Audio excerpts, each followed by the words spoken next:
Hello boss, welcome back to my YouTube channel perfect science. আশা করি সবাই ভালো আছে এবং খুব মন দিয়ে পড়াশোনা করছো। আমাদের চলছিল ত্রিকোণমিতি। ত্রিকোণমিতির মোট 3টে ক্লাস আমাদের কমপ্লিট হয়ে গেছে। আজকে আমরা 4 নম্বর ক্লাস করব। তো চলো কথা না বাড়িয়ে আমরা ক্লাস স্টার্ট। এর আগের ভিডিওয় আমাদের 6 নম্বর অঙ্ক পর্যন্ত কমপ্লিট হয়ে গেছিল। আজকে আমরা 7 নম্বর অঙ্ক থেকে শুরু করব। তো দেখো 7 নম্বর অঙ্কটা কি বলছে। একটি ত্রিভুজের কোণ তিনটির অনুপাত 2:3:4 হলে ত্রিভুজটির বৃহত্তম কোণটির বৃত্তীয় মান হিসাব করে লিখি। ঠিক আছে, তো দেখো আগে একটা জিনিস বুঝে নাও যে ধরো এটা একটা ত্রিভুজ, তাই তো?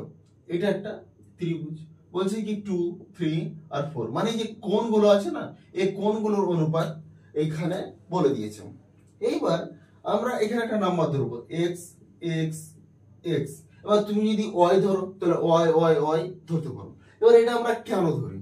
ঠিক আছে, যখনই কোনো সে সংখ্যা হোক, সে কোণ হোক, ঠিক আছে, যখনই এরকম অনুপাতের কোনো কিছু দেওয়া থাকবে তখন আমরা x অথবা y ধরে নেব। কেন ধরি? দেখো এটা যখন আমরা ধরবো না তখন আমরা অনুপাতটাকে উঠিয়ে দিই। ঠিক আছে, এটা যখন ধরি তখন যে 2:3:4 আছে, তো যখন আমরা এর সাথে x ধরবো তারপরে দেখো 3x ধরবো তারপর 4x হলো, এটা ও বলে। ঠিক আছে, 4x হলো। দেখো এখন কিন্তু এই ইস্টুগুলো উঠে গিয়েছে, ইস্টুগুলো উঠে গিয়েছে। এবার ইস্টুগুলো ওঠানোর জন্য আমরা কিছু একটা মাল্টিপ্লাই করেছি, তাই না? তো এটা কেন করছি এখানে একটা আমি এক্সাম্পল দিচ্ছি, তোমরা বুঝতে পারবে। ধরো না 20:30 এটা। এবার আমি 2 × 10 করতে পারি। ঠিক আছে, এবার 30 কে আমি লিখতে পারি 3 × 10, এটা আমি লিখতে পারি। তাহলে এখানে দেখো 10 10 কেটে গেল, তার মানে 2:3। ঠিক আছে, তো এটা একটা নাম্বার ছিল। তাহলে যখন আমরা কোনো অনুপাত যখন লিখি তখন আমরা কেটে একদম ছোট ছোট আকারে করে দিই না, সব থেকে যেটা ছোট আকার সেটাই করে দিই। দেখো তো এই জন্য আমরা 10 10 কেটে দিয়েছি, তাই না? ছোট আকারে নিয়ে চলে আসি। তো ওই জন্য তাহলে এটা কোনো একটা সংখ্যা বা কোনো কিছু মাল্টিপ্লাই ছিল, তো ওটাকে আমরা x ধরে নিই। ঠিক আছে, তো অনুপাতের সময় এই কারণে আমরা এই x সংখ্যাগুলোকে আমরা ধরে নিই। তো চলো এবার অঙ্কটা করি। অঙ্কটা খুব সোজা অঙ্ক, তাড়াতাড়ি হয়ে যাবে।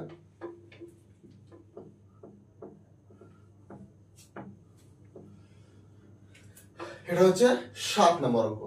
7 নম্বর অঙ্ক, 7 নম্বর অঙ্কটা তাহলে আমরা ধরে নিই প্রথম অতএব আমরা ধরি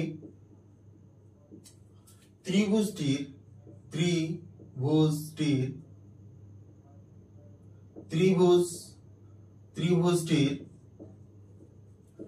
তিনটি কোণের মান বা তিনটি কোণের মান যথাক্রমে।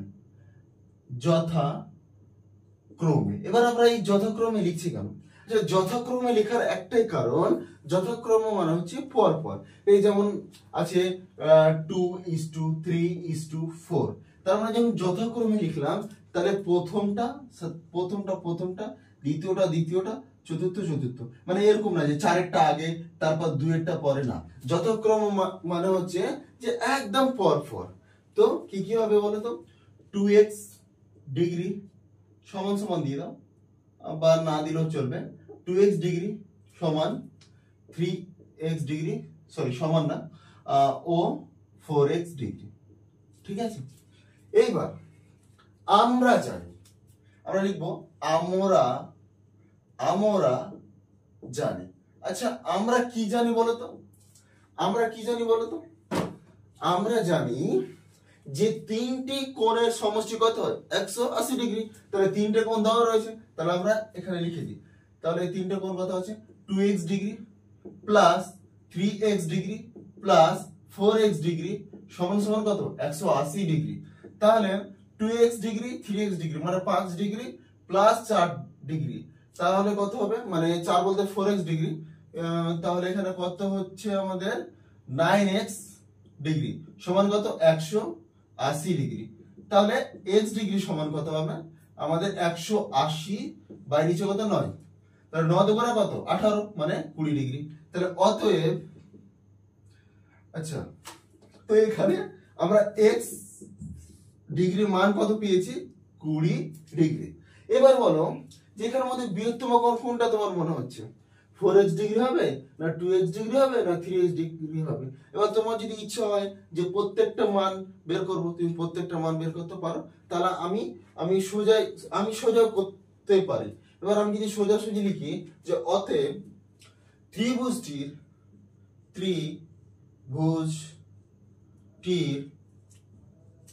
বৃহত্তম কোণটি হলো, বৃহত্তম কোণটি হলো কত? 4x ডিগ্রি সমান 4 গুণিত 20 ডিগ্রি, তার মানে 80 ডিগ্রি। আচ্ছা, এটা কি বৃত্তীয় মান বলেছে? এটা কি তোমাদের বৃত্তীয় মান বলেছে বের করতে? হ্যাঁ, এই কোণটির বৃত্তীয় মান হিসাব করে লিখি। তাহলে এই কোণটার বৃত্তীয় মান আমরা বের করে নিই। তাহলে অতএব ত্রিভুজটির বৃহত্তম কোণটির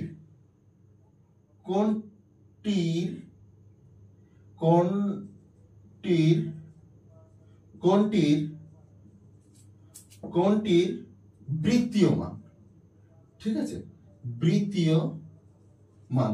এখানে দেখো কোণটি, আর এখানে কিন্তু আমি কোণটির, দুটোর মধ্যে কিন্তু পার্থক্য আছে, ঠিক আছে। তাহলে বৃত্তীয় মান সমান কত হবে?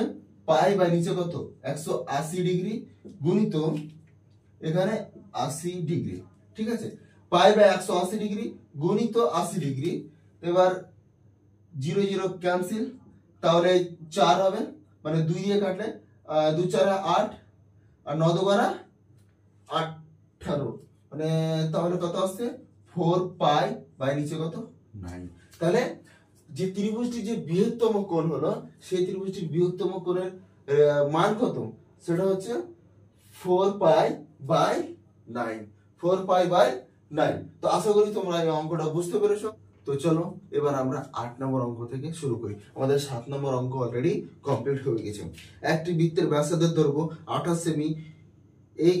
এই বৃত্তে 5.5 সেমি দৈর্ঘ্যের বৃত্তচাপ দ্বারা ধৃত কেন্দ্রীয় কোণটির বৃত্তীয় মান হিসাব করে লিখি, ঠিক আছে।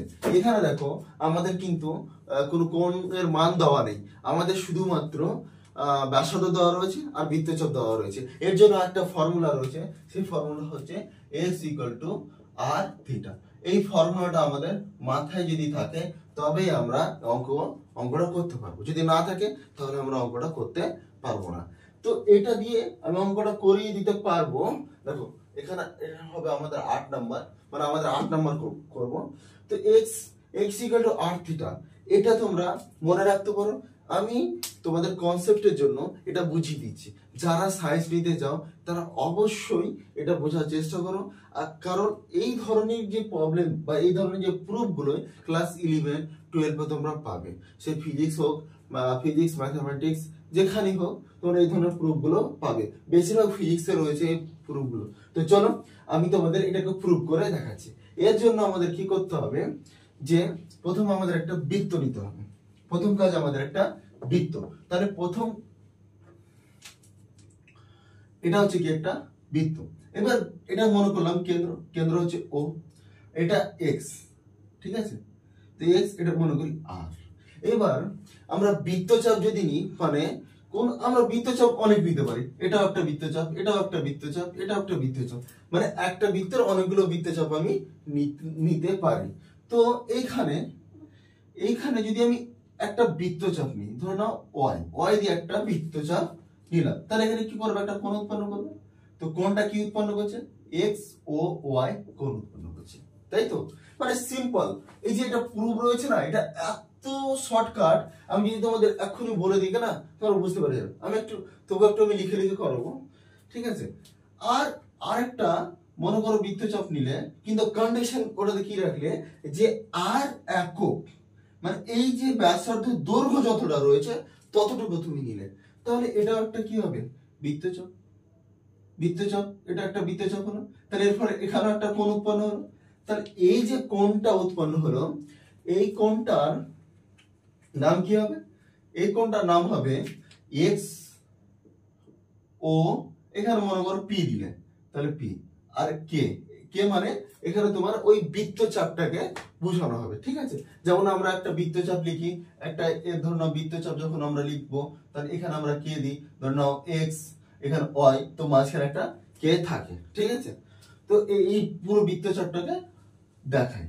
তো এইবার তাহলে এটা একটা কোণ উৎপন্ন হলো, এটা একটা কোণ উৎপন্ন হলো, ঠিক আছে। এবার এটা কি বলতে পারো, এটা কিন্তু 1 রেডিয়ান, এই কোণটা কিন্তু 1 রেডিয়ান। কেন রেডিয়ান বলো তো? কারণ এই যে আমি বৃত্তচাপটা নিয়েছি, এই বৃত্তচাপের যে দৈর্ঘ্যটা, সেই দৈর্ঘ্যটা ব্যাসার্ধের সাথে সমান, তাই এটা 1 রেডিয়ান। তাহলে আমি এটা ছোট করে প্রুফ করে দিই, আমি পুরোটা করতে চাইছি না, এটা কারণ অনেকটা লিখতে হবে, তো থাক, আমি শুধু এটা বুঝিয়ে দিচ্ছি। তাহলে আমরা একটা জিনিস জানি, আমরা কি জানি বলো, যে কোনো বৃত্তের বৃত্তচাপ মানে বিভিন্ন দৈর্ঘ্যের যে বৃত্তচাপ থাকে, সে ওই বৃত্তচাপের ফলে যে কোণগুলো উৎপন্ন হয়, তাহলে সেই কোণগুলোর অনুপাত বের করো, আর ওই যে বৃত্তচাপের দৈর্ঘ্য রয়েছে তার অনুপাত বের করো, দুটো দ্বারা সমান। এবার কোণগুলো, বৃত্তচাপের যে কোণ রয়েছে সেটা কি বলতো, এক্স ও ওয়াই, আর নিচে কত, এক্স ও পি। তাহলে এই যে এইটা একটা কোণ, আচ্ছা অন্য কালারে করি তোমাদের জন্য, এইটা তাহলে এক্স ও ওয়াই মানে এই বড় কোণটা, আর নিচে এক্স ও পি মানে এইটুকু কোণ, এই যে ছোট কোণটা রয়েছে, ছোট কোণটা। তাহলে যে এই দুটো কোণের অনুপাত, তাহলে এর বৃত্তচাপের যে দৈর্ঘ্য অনুপাত সেটা সমান x/r। এবার এখানে x/r কেন লিখলাম, তাহলে যে বৃত্তচাপের যে দৈর্ঘ্যটা রয়েছে না, x কে ওয়াই, এই যে দৈর্ঘ্যটা রয়েছে এইটাকে তুমি x ধরে নাও, এই যে বৃত্তচাপের দৈর্ঘ্যটা। আচ্ছা এইটুকু দৈর্ঘ্য কত হবে বলো তো, এইটুকু দৈর্ঘ্য হবে r, এখান থেকে এইটুকু দৈর্ঘ্য r, আর এখান থেকে এইটুকু দৈর্ঘ্য ধরে নিচ্ছি x। তাহলে এই দৈর্ঘ্যর, তাহলে এটা দৈর্ঘ্য প্লাস এটার দৈর্ঘ্য দুটো অনুপাত যদি করি, তাহলে সেই দুটো অনুপাত কি সমান। আচ্ছা এটা তো আমরা এটা এই যে কোণটা, এবার কোণটারও মান ধরতে হবে, এটা সমান সমান ধরে নাও থিটা, এটা সমান ধরে নাও থিটা। তাহলে থিটা সমান সমান নিচে কত, 1 রেডিয়ান, 1 রেডিয়ান, এটা হচ্ছে 1 রেডিয়ান সমান x/r। তাহলে থিটা সমান সমান x/r, তাহলে r থিটা সমান x, বাস হয়ে গেল প্রুফ, ঠিক আছে। এবার এটাকে লিখে লিখে অনেক বড় করে করা যায়, আমি অনেক বড় করে করলাম না।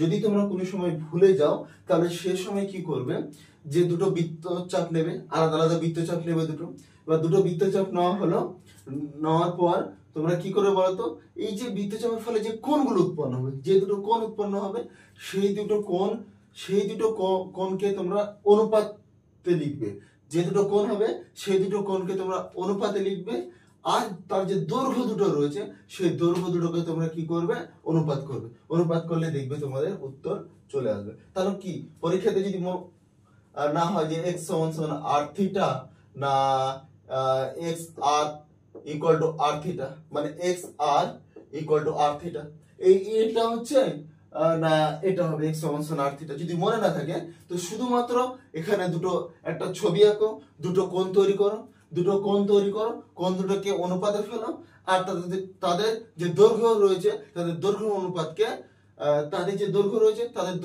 দৈর্ঘ্যকে অনুপাতে ফেলে দাও, দিয়ে দুটোকে সমান করলে দেখবে অটোমেটিক তোমাদের উত্তর বেরিয়ে যাবে। তো আশা করি তোমরা এটা বুঝতে পেরেছো। তো চলো এবার অঙ্কটা করে নি।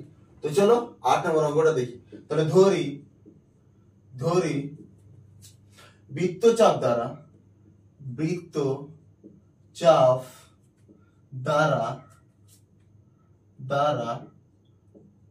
গঠিত কেন্দ্রস্থ কোণ, বৃত্তচাপ দ্বারা গঠিত কেন্দ্রস্থ কোণ সমান থিটা, তাই তো। এই শর্তে থিটা সমান সমান x/r। আচ্ছা তাহলে থিটা সমান x এর মান কত, 5.5, নিচে কত 28। এবার 55, নিচে কত 10 গুণিত 28, তাই তো। এইবার একটা কাজ করা যায়, দাঁড়াও। কাজ কি, যে এটা তো আমি পেয়ে গেলাম, আমাকে থিটাটা বের করতে হবে বৃত্তীয় পদ্ধতি, তাই তো। এটা তো আমি থিটা পেয়েছি, তাহলে বৃত্তীয় পদ্ধতিতে যদি বের করি তো আমাকে পাই তো নিয়ে আসতেই হবে, তাই না। তো এখানে একটা কাজ করা যায়, তাহলে 55 নিচে 10 থাক, এবারে কি আমি 28 আছে তো 7 চেরে কত 28 করে দিচ্ছি। এইবার থিটা সমান 55 বাই নিচে কত 10 গুণিত, আচ্ছা ওপরে 22 গুণিত 22, সরি ওপরে 22 গুণিত এখানে 7 গুণিত 4 গুণিত যদি 22 করি, মানে তাহলে দেখো তো এ 22 তো কেটে যাচ্ছে, এটা 22 আর এটা 22 কেটে যাচ্ছে, তাহলে থিটা সমান 55 বাই নিচে কত 10 গুণিত, আচ্ছা তাহলে 22 বাই 7 গুণিত 22 গুণিত 4, ঠিক আছে। তাহলে এইটুকু হলো। এবার এটা সমস্যা আমি কি পেয়ে যাব, পাই পেয়ে যাব, তাই না। ওই জন্য কিন্তু আমি এই 22টা গুণ করলাম, মানে এই 22টা দিয়ে ওপর নিচে গুণ করার কারণ এবার বুঝতে পেরেছি, তাহলে আমি পায়ের মানটা পেয়ে যাব। তাহলে থিটা সমান সমান কত, থিটা সমান সমান, তাহলে এখানে 55 নিচে কত 10 গুণিত পাই গুণিত 22 গুণিত 4, আচ্ছা 11 দুগুণা কত 22, 11 দুগুণা 22, 11 পাঁচে কত 11 পাঁচে 55, তাহলে 11 দুগুণা 22 কেটে গেল, তাহলে উপরে কত থাকলো 5, উপরে তাহলে 5 নিচে কত 10, আর এখানে গুণিত পাই গুণিত 1 8, কেন বলো তো 2 গুণিত 2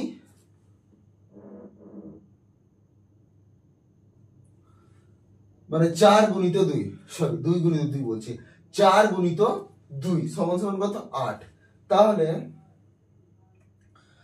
এটা 5 দুগুণা কত 10, তাহলে থিটা সমান আমরা পাবো উপরে পাই নিচে কত 16, ঠিক আছে, উপরে পাই নিচে 16। তো এটা হচ্ছে আমাদের অ্যান্সার। তো আমাদের 8 নাম্বার কমপ্লিট। এবার আমরা 9 নাম্বারটা করব। তোমরা কিন্তু লাস্ট লাইনে একটা কথা লিখে দেবে, না যেহেতু আমি এখানে লিখে দিয়েছি থিটা সমান এটা, লাস্ট লাইনে তোমরা একটা কথা লিখবে যে বৃত্তচাপ দ্বারা, মানে লিখবে তোমরা লাস্টে, তোমরা শুধু লাস্ট লাইনটাতে এটা কথা লিখবে যে বৃত্তচাপ দ্বারা গঠিত কেন্দ্রস্থ কোণ হলো, মানে এটা কি কাজে লাগবে বুঝলে, কেন্দ্রস্থ কোণ হলো পাই বাই 16, বুঝলে তো, বাস খতম। তাহলে এটা বুঝতে পারলে, আমি ওটা ধরেছিলাম এখন শুধু বলে দিলাম, আর হ্যাঁ এই ধরিটাকে অবশ্যই আমাদের মিটিয়ে দিতে হবে, বুঝলে, মানে ওই লেখাটাকে আমি একটু, আমরা বারবার লিখবো তো, আমি তো মিটাতে পারি আবার লিখতেও পারি, তোমরা তো খাতায় পারবে না, তো এই লাইনটাকে তোমরা নিচে লিখবে, বুঝলে। তো চলো এবার আমাদের 8 নম্বর অঙ্ক শেষ, 9 নম্বর অঙ্কটা দেখি। তো 9 নম্বর অঙ্কটা করার আগে আমাকে মুছে দিতে হবে। আমাদের 8 নম্বর অঙ্ক কমপ্লিট হয়ে গেছে, এখন আমরা 9 নম্বর অঙ্ক করব। তো চলো 9 নম্বর অঙ্কটা কি বলছে আমরা একবার পড়ি। একটি বৃত্তের অসমান দৈর্ঘ্যের দুটি চাপ কেন্দ্রে যে কোণ ধারণ করে আছে তার অনুপাত 5:2 এবং দ্বিতীয় কোণটির সঠিক মান 30 ডিগ্রি হলে প্রথম কোণটির সঠিক মান ও দ্বিতীয় মান হিসাব করে লিখি। তো খুব সোজা, তাহলে আমরা ধরে নিচ্ছি, আচ্ছা এটা 9 করে দাও। ধরি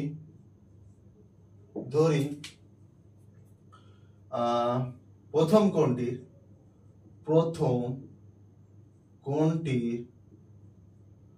কোণটির মান 5x। এবার এটা কেন ধরলাম, তোমরা 5x ডিগ্রিও ধরতে পারো, ঠিক আছে। আমি এখানে দেখো 5:2 রয়েছে, তার জন্য একটু আগেই বললাম যে এরকম যদি থাকে, অনুপাতে যদি থাকে, তাহলে এক্স ওয়াই জেড তোমরা ধরে নেবে, তাই কিন্তু ধরা হয়েছে। ঠিক আছে, এবার এবং দ্বিতীয় কোণটির মান 2x। এবার 2x কেন নিলাম বলো তো দ্বিতীয় কোণটা? কারণ প্রথমে কি ছিল, 5 ছিল, তারপরে 2 ছিল, তাই এটা প্রথম কোণ, এটা দ্বিতীয় কোণ। এবার আমরা শর্তে ফেলে দেবো, শর্তে 2x সমান 30, কারণ আমাদের বলেছে দেখো যে দ্বিতীয় কোণটার ষষ্ঠিক মান কত? দ্বিতীয় কোণটার ষষ্ঠিক মান হচ্ছে 30 ডিগ্রি। তোমরা এইগুলোতে ডিগ্রি ধরে নাও, ঠিক আছে, যেহেতু বই এখানে ডিগ্রি দেওয়া রয়েছে তাই ধরে নিলাম। কিন্তু শর্তে যদি ফেলো, যেহেতু ইকুয়েশন তৈরি করছো, তো আমরা ডিগ্রি না দিলেও তখন আমাদের চলবে। ঠিক আছে, ইকুয়েশন যখন তোমরা তৈরি করবে তখন তোমাদের ডিগ্রি না দিলেও চলবে। যদি তোমরা এখানে ডিগ্রি দিতে চাও তবু হবে, যদি ডিগ্রি দিতে না চাও তবু হবে না। এখানে তোমাদের ডিগ্রি দিতে হবে, এখানে তোমাদের ডিগ্রি দিতে হবে, যেহেতু তোমাদের ষষ্ঠিক না বৃত্তীয় সেটা তোমাকে বোঝাতে হবে, তো এখানে অবশ্যই ডিগ্রি দিতে হবে। এখানে তোমাদের ডিগ্রি দেওয়ার দরকার নেই, কারণ এটা আমি একটা সমীকরণ তৈরি করছি। তাহলে x সমান সমান কত? 30 বাই নিচে কত 2, তার মানে x সমান 15, x সমান 15। তাহলে অতএব প্রথম কোণটি কত হবে? প্রথম কোণটির মান, আচ্ছা প্রথম কোণটি কত রয়েছে? 5x degree. আচ্ছা, তো এর সাথে x ডিগ্রি রয়েছে না, তাহলে x ডিগ্রি মানে এখানে কত? 15, তাই তো? এবার কত হবে? 75 ডিগ্রি। কত হবে? 75 ডিগ্রি, তাই তো? যেহেতু x এর মানটা আমি বসিয়ে দিলাম, এইবার অনেকে বলবে স্যার এখানে ডিগ্রি নেই, আপনি ডিগ্রি দিলেন কেন? আচ্ছা, আমি সিম্পল বোঝাচ্ছি, উপরে x ডিগ্রি, তো নিচে কত? 15, তাহলে এটা ডিগ্রি হলো না, তাই না? তো এটা হয়ে যাবে, বুঝলেন? এই জন্য যখন আমরা শর্তে বা কোনো ইকুয়েশন ফেলবো সেই সময় আমাদের ইউনিট দিলে কিন্তু হবে না, ইউনিট দেওয়াটা ঠিক না বা ভুল। ঠিক আছে, তো চলো, প্রথম কোণটির মান হচ্ছে এটা, তাহলে আমাদের প্রথম কোণটার মানই লাগবে। এবার এর বৃত্তীয় মানটা, তাহলে অতএব এখানেই করে দিচ্ছি, অতএব প্রথম কোণটির বৃত্তীয় মান, আচ্ছা বৃত্তীয় মান হবে মানে এখানে পাই, নিচে কত? 180 ডিগ্রি গুণিত 75 ডিগ্রি, 75 ডিগ্রি। এবার যদি কেটে দিই, 5 15 75, 5 15 75, 5 36 180, 5 36 180, আচ্ছা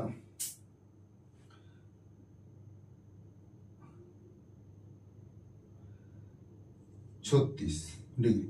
আচ্ছা, এখানেও ডিগ্রি, আবার কাটবে কত? 5, এখানে কাটছে কত?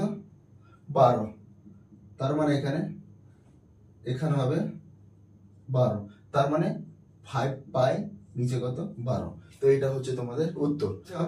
যদি তোমরা কোথাও বুঝতে না পারো তো তোমরা কমেন্টও করতে পারবে না, কারণ হচ্ছে যেহেতু ইউটিউবের যেটা মানে আপলোড করার সময়, যেহেতু ক্লাস যারা 10-এ পড়ে তারা তোমার 18 বছর নিচে থাকে, তো সে সময় যখন আমরা ভিডিও আপলোড করি, যখন আমরা কিড মানে বাচ্চাদের জন্য যখন দিই, সেই সময় কিন্তু যে কমেন্টটা সেটা কিন্তু অফ হয়ে যায়।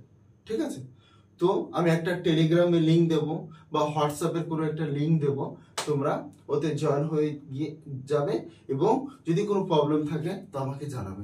তো আজকের জন্য এইটুকুই, এরপরে দিন আমরা বাকি যে অঙ্কগুলো রয়েছে সেগুলো আলোচনা করব।